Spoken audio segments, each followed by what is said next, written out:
제가 보육원에 갔을 때 그곳에 원장님을 만났습니다.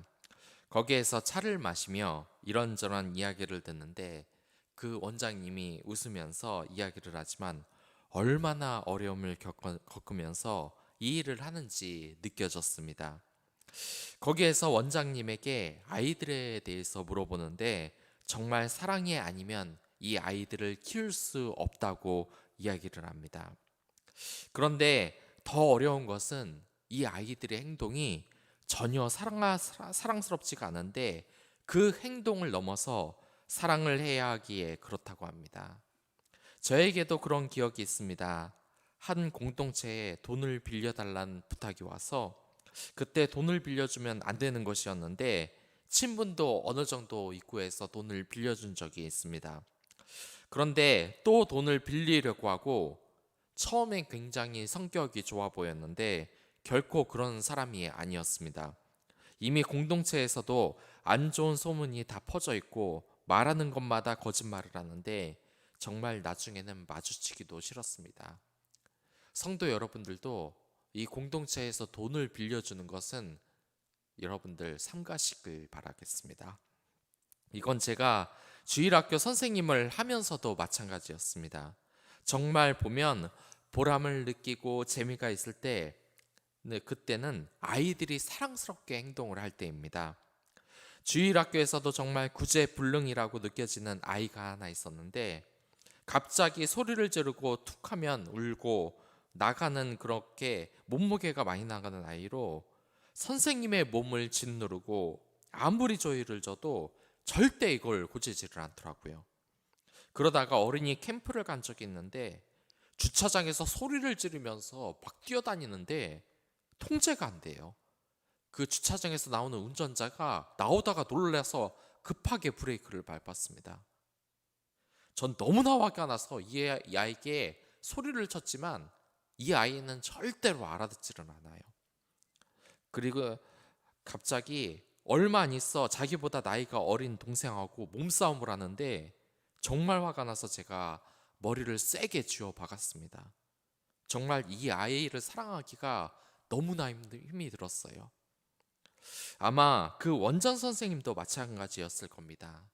그냥 착하고 얌전하고 사랑스러운 행동만 하는 이 아이들은 사랑하는 것이 쉽습니다. 이쁜 짓만 하잖아요. 하지만 정말 어려운 것은 마음을 힘들게 하는 아이들도 사랑으로 대해야 된다는 것이죠.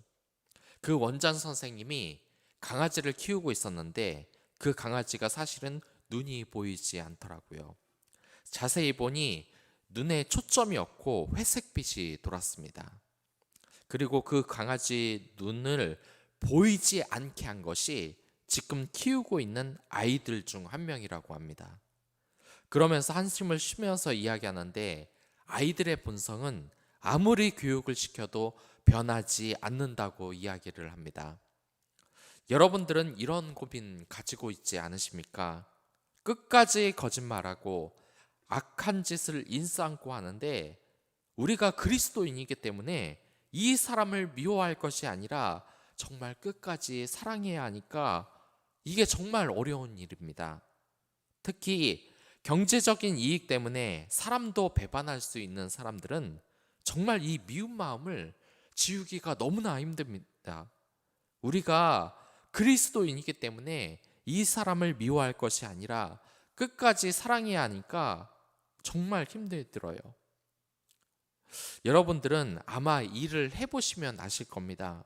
남에게 자꾸 무언가 사달라고 하면서 자신은 밥값을 한 번도 내지 않는 이런 사소한 일들을 비롯해서 일에 있어서도 자신이 조금만 피곤해지면 신입사원들에게 잔소리를 하고 화풀이를 하고 또 돈에 눈이 멀어서 갚지도 않을 생각을 하면서도 이 돈을 빌리면서 나중에 모른 척 눈을 감아버리는 사람들이 있습니다. 가족에게서도 이러한 사람에게 당해본 사람들이 있을 겁니다. 정말 같은 가족이고 아들이고 딸이고 형제인데 돈을 밝혀서 가족의 돈을 떼먹고 모른 척해서 재산 가지고 싸움이 날 때 정말 이 가족 관계를 끊고 싶을 것입니다. 이 모세의 심정도 그랬을 겁니다. 모세는 지금 바로에게 지켜지지도 않을 약속을 계속 받고 있습니다. 오늘 본문에서 바로가 회개를 했다고 자신의 입으로 얘기를 합니다. 그러나 이것은 거짓된 회개입니다. 27절에서 바로는 이번은 내가 범죄를 했다고 이야기를 하는데, 이것은 그럼 예전의 잘못은 없었다고 스리슬쩍 지금 이야기를 하는 것과 같습니다. 이렇게 뻔뻔스럽게 다시 우박을 그치게 하면 이스라엘 백성을 풀어주겠다는 말에 모세는 그 약속을 위해 바로를 위해 기도하러 들어갑니다. 그런데 바로가 자꾸 약속을 어기는 이유가 대체 무엇이었을까요? 이렇게 약속을 지키지 않는 이유가 분명히 있을 겁니다. 그것은 바로 경제적인 이유 때문입니다. 바로는 노예로서 이스라엘 민족을 계속해서 부려먹고 싶었습니다. 그것도 어떠한 보상을 안 해도 되는 공짜 노동력이었어요. 일을 하시는 분들은 아시겠지만 이 인건비로 들어가는 돈이 어마어마합니다. 그렇기 때문에 최저임금을 올릴 때 많은 주인들이 반대를 했죠. 저는 지금 누구 편을 드는 것이 아닙니다. 그저 인건비가 많은 부분을 차지한다는 이야기만 하니까 오해하지 말길 바라겠습니다. 그런데 바로는 그 많은 인건비를 그냥 공짜로 쓰고 있는 겁니다. 공사를 할 때도 공짜 노동력이 있다는 것이 이집트에게 얼마나 큰 이익입니까? 역사를 봐도 그렇습니다. 왜 유럽 열강들이 산업혁명으로 기술이 앞서 나가자 많은 나라들을 침략하면서 자신들의 이 식민지로 만들었겠습니까? 이것이 다 돈 때문에 그렇습니다. 흑인 노예들을 부린 것도 다 경제적으로 이들이 엄청나게 이득이 되기 때문입니다. 바로도 똑같습니다. 모세가 지금까지 이집트에 엄청난 재앙을 하나님이 몰고 오시는 것을 직접 체험을 했는데, 이게 경제적으로 어마어마한 가치를 가지고 있는 이스라엘 백성의 노동력을 포기하지 못해서 이스라엘 백성을 놔줄 수가 없었던 거예요. 그래서 하나님이 정말 많이 재앙을 내리시는구나.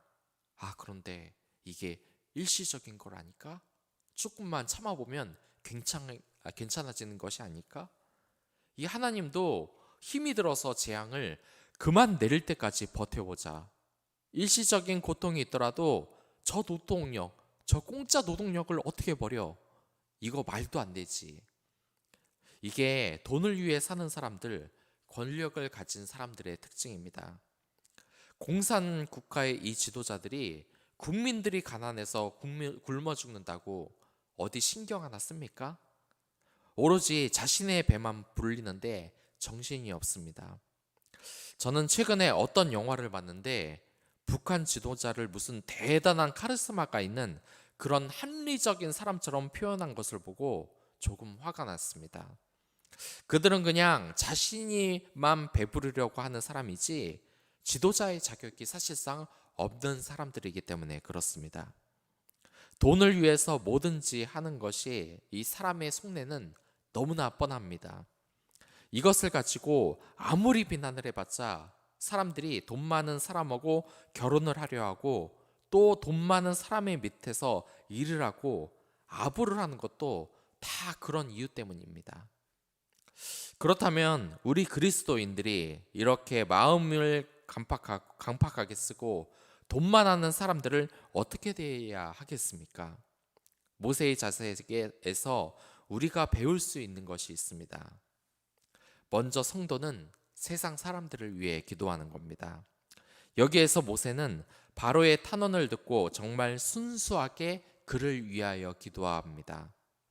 옛날 히브리인들은 이 기도의 자세가 어땠냐면 29절에서 나와 있듯이 손을 하늘 위로 올리고 기도를 했습니다. 혹시 여러분들은 목사님에게 무릎을 꿇고 기도하라는 말을 들어본 적이 있습니까?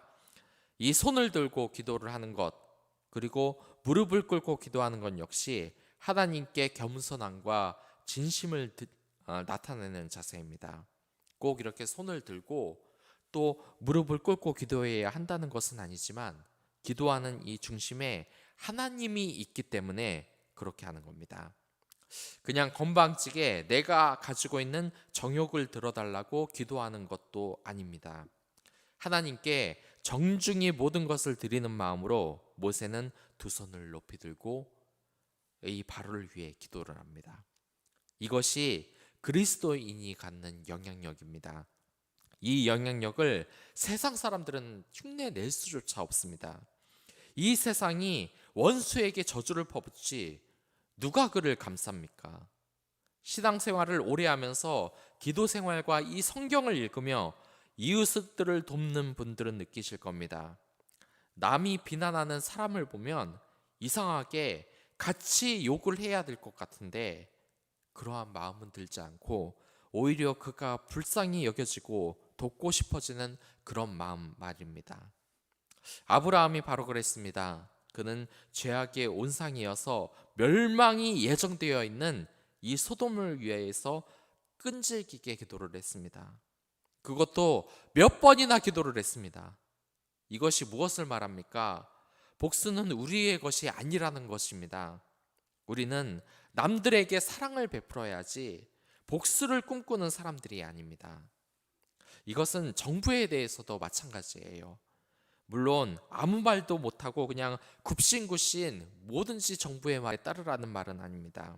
우리의 권리에 대해서는 정당하게 주장을 하고 되찾아야 될 것이고 우리를 미워하는 이 세력을 위해서도 동시에 우리가 기도를 해줘야 되는 것입니다. 그들이 진정으로 하나님을 알고 두려워하며 은혜의 길로 들어설 수 있도록 해야 하는 것이 바로 우리의 임무인 것입니다. 29절을 보면 모세는 조용히 그 자리를 떠나서 기도할 장소에서 기도를 합니다. 기도하는 환경은 바로 이래야 되는 겁니다. 사람들이 같이 있는 장소에서는 아무리 기도를 해봤자 사람들이 방해를 하기 때문에 기도를 하는 것이 사실 쉽지가 않습니다. 기도를 하는 곳은 골방이 좋습니다. 남들이 말을 시키지 않는 시간대가 좋습니다. 그렇기 때문에 새벽 기도나 아침 일찍 일어나 기도하는 것이 좋은 것입니다. 꼭 이때가 아니더라도 사람들에게 벗어나서 하나님께 기도도 할 수 있는 이 기도의 환경을 여러분들 꼭 만드시기 바라겠습니다. 이것을 하지 않으면 코로나가 유행하는 이때 기도할 자리가 점점 사라지게 될 겁니다. 모세는 바로를 위해 하나님께 정말 진심으로 기도를 합니다. 그러자 우박이 드디어 그칩니다.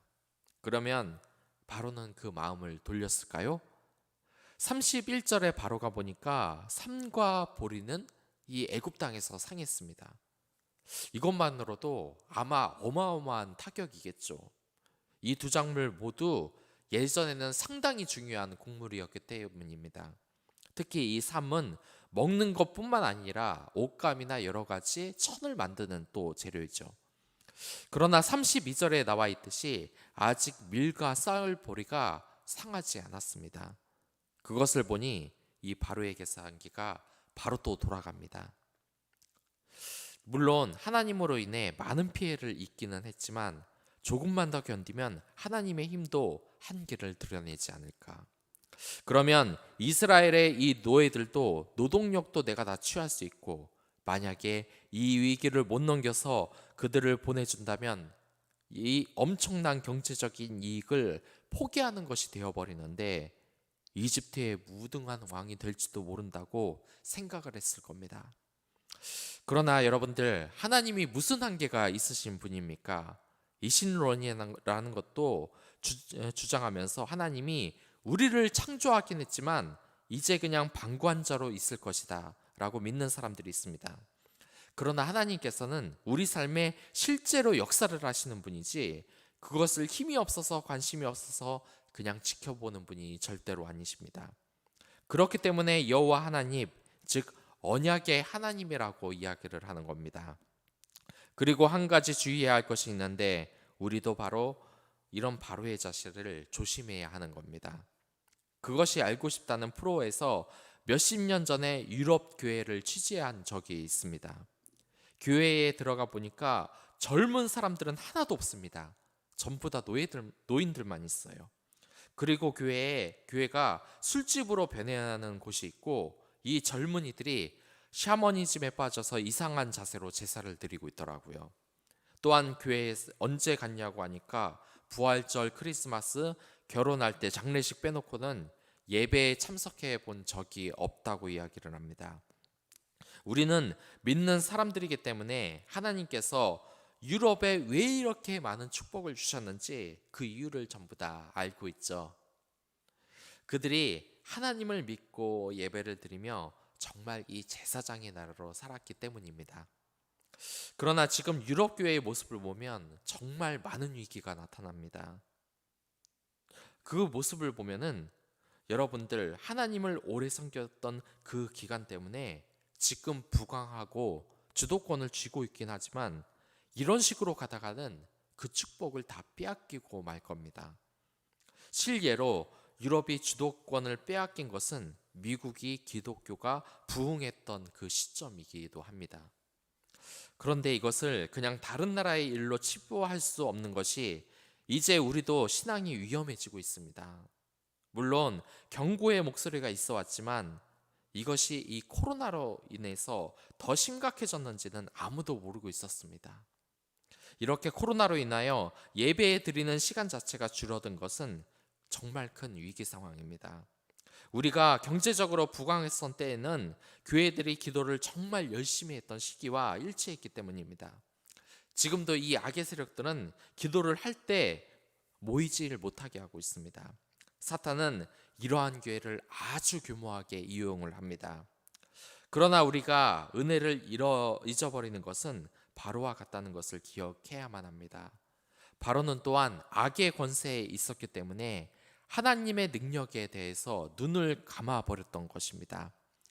우리가 주의해야 될 것이 있는데 하나님을 피해 악행을 저지르는 것은 나중이 되어서 다 드러난다는 겁니다. 그렇기 때문에 우리는 악행을 저지르는 일당들을 두려워할 필요가 없는 것입니다.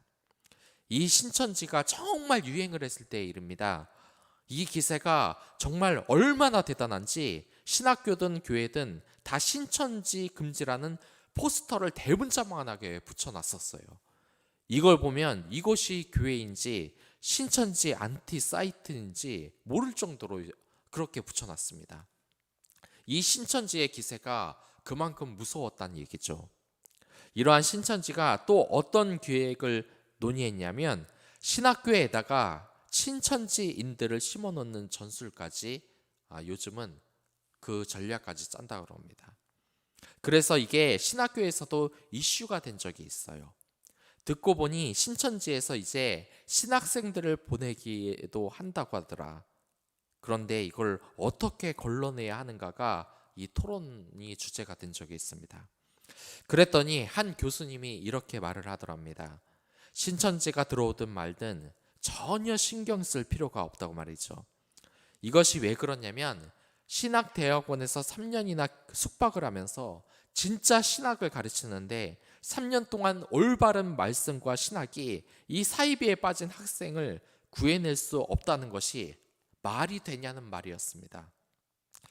그렇습니다. 저도 이와 비슷한 경험을 한 적이 있어요. 사실 저는 제가 다니는 이 신학대학원을 가고 싶어서 간 것이 아니라 그런 유명한 곳이라서 지원을 한 면도 좀 있습니다. 그래서 제가 다니는 신학교가 어떤 가치를 가지고 있는 곳인지 잘 몰랐어요. 그런데 3년 동안 다니다 보니까 제가 소속된 신학교가 얼마나 복음적이고 얼마나 은혜가 있는 곳인지 알게 되었습니다. 저는 이 학교에 저를 보내준 하나님께 정말 감사드립니다. 이곳에서 올바른 신학을 배우면서 진짜 말씀이 어떠한 것인지 알게 되었고 이단의 말에 단호히 대처하는 법도 알게 되었습니다. 원래 정통을 가르치면 사이비는 금방 탄로가 나길 마련입니다. 바로와 같이 자신의 악행이 세월이 지나면 흐릿해질 것이다. 아닙니다. 이 세상에서 장수하는 교회는 모두 말씀으로 산 것입니다. 예전에 그렇게 위력이 강했던 영지주의도 세월이 지나자 무너지고 말았습니다. 또한 이단의 많은 무리들이 무너졌습니다. 그리고 신천지 또한 무너질 것입니다. 이 은행에서는 위조지폐를 식별할 수 있는 훈련을 어떻게 하느냐? 위조지폐를 가지고 설명하는 방법보다 더 좋은 방법이 있습니다. 진짜 지폐를 가지고 세는 것입니다. 이렇게 반복해서 진짜 지폐를 세다 보면 이 손끝의 감각이 진짜 지폐를 알게 됩니다. 그리고 위조 지폐를 한 장 끼워 넣으면 금방 식별한다는 이야기를 제가 들은 적이 있습니다. 악의 세력들은 이와 같습니다. 그 세력은 진짜에 의해 탄로가 나게 되어 있는 것입니다. 역사상 이 이단의 무리들과 기독교에 대항한 많은 세력들이, 그 국가들이 왜 기독교 세력과 국가들을 이기지 못했겠습니까? 그들이 진짜가 아니기 때문입니다. 그곳에 진리가 없기 때문입니다. 우리가 경계해야 될 것은 바로의 무리들처럼 잘못된 곳에 서서 그곳에서 인생을 정말 낭비해서는 안 될 것입니다. 또한 동시에 그 악한 세력들을 위해 모세처럼 기도를 해줘야 됩니다. 우리의 사랑하는 가족들을 위해, 그리고 안 믿는 친구들을 위해, 그리고 아직 주님을 만나지 못한 악한 세력이 주님께 돌아오기 위해 오늘도 모두 기도해 주시길 진심으로 바랍니다. 우리의 이 세상, 정말 이 복음을 듣지 못하고 그 악한 곳에서 빠져나오지 못한 많은 불쌍한 사람들이 얼마나 많습니까? 이들을 여러분들 위해서 기도해 주시기 바랍니다. 그들을 모른 척 하시지 마시기 바랍니다. 여러분들을 핍박하는 그 사람이 나중에 기도로서 바뀌면 여러분들의 가장 큰 협력자, 동역자가 될 수 있습니다. 오늘 이 교회를 나가서 여러분들 그 미운 사람과 함께 일을 합니까? 그 미운 사람들 옆에 있어야 됩니까? 그를 위해서 기도해 주십시오. 여러분들은 그리스도의 사람입니다. 원수를 위해 기도하는 사람입니다. 그들이 당신이 사랑하는 사람으로 바뀔 수 있습니다. 그 힘을 믿으십시오. 그럼 다 같이 기도하겠습니다.